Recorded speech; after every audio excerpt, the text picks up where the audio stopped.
জয় মা কামাখ্যা জয়। নমস্কাৰ। আজি আচলতে যিকেইটা কথা ক'ম বুলি ভাবিছোঁ আপোনালোকৰ ওচৰত, সেইখিনি আচলতে মই আইতাক দেখি অহা আৰু আচলতে অম্বুবাচীনো কেনেকৈ পালন কৰিব লাগে দুই এটামান কথা ক'ম বুলি ভাবিছোঁ আপোনালোকৰ ওচৰত। ভুল ভ্ৰান্তি হ'ব পাৰে, ক্ষমা কৰি দিব। যিহেতু মই আইতাক দেখি আহিছোঁ, গতিকে আইতাই যিখিনি কৰিছিলে সেইখিনিহে আচলতে মই ক'বলৈ চেষ্টা কৰিম, আৰু বিশেষকৈ আইতাই আচলতে যিখিনি কৈ গৈছিল সেইখিনিহে আপোনালোকৰ ওচৰত মই ক'বলৈ চেষ্টা কৰিম। গতিকে ভুল ভ্ৰান্তি হ'ব পাৰিব, ক্ষমা কৰি দিব আপোনালোকে। প্ৰথম কথা, আমি কি কৰিব লাগে আৰু কি কৰিব নালাগে অম্বুবাচীত। বিশেষকৈ অম্বুবাচী মেলা 22 জুনৰ পৰা 26 জুনলৈকে হয় বুলি ক'ব পাৰি।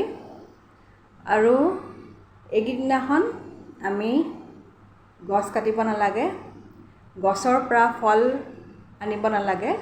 আগতীয়াকৈ আচলতে ফল পাৰি থৈ দিব লাগে, যাতে অম্বুবাচীত খাব পৰা হয়।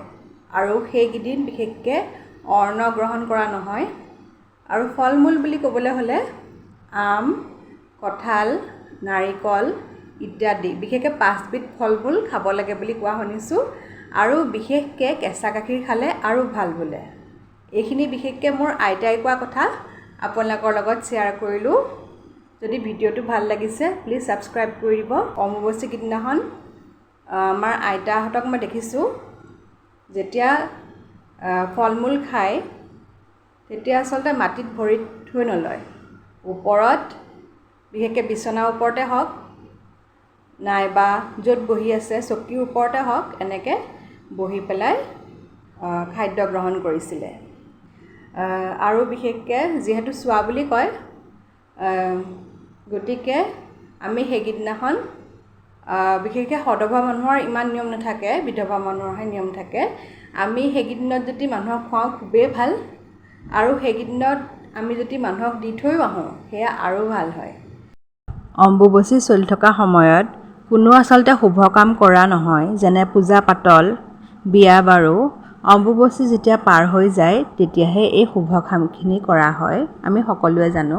যোনদিনাখন আচলতে অম্বুবাচী ভাগে সিদিনাখন গংগাজল ছটিওৱা হ'ল সকলোতে, আৰু গোঁসাইক বিশেষকৈ তুলসী পাত আৰু গাখীৰে ধোৱা হয় যাতে শুদ্ধ হয়।